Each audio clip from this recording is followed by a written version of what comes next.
Breaking news शामिल कंदा हलूं। सकरण पीपी शहीद भुट्टो ज़िले नवाबशाह पारां सकरण में फातिमा भुट्टो जो 38 सालगिरह जो केक कटियो वियो।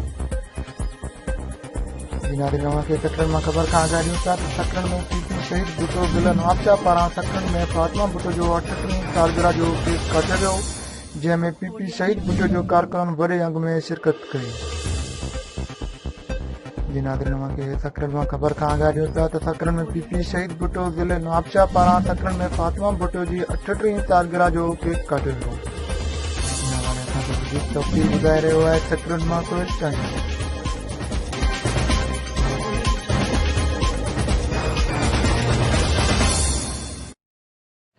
रोशन जी सकरण में पीपी शहीद भुट्टो ज़िलो नवाबशाह पारां सकरण में फातिमा भुट्टो जी 38 सालगिरह जो केक काटियो वियो, जंहिंमें पीपी शहीद भुट्टो जे कारकुन वॾे अंग में शिरकत कई।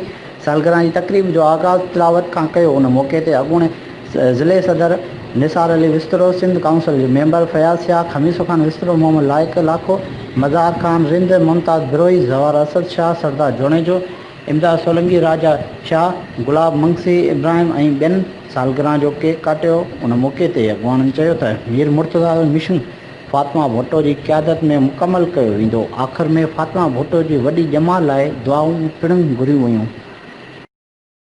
लाइक कयो असांजे वीडियो खे। वधीक मालूमात जे लाइ सब्सक्राइब कयो असांजे चैनल खे। बेल आइकन ते क्लिक कयो त जीअं ईंदड़ वीडियोस अव्हां ताईं वक़्त सर पहुची सघनि।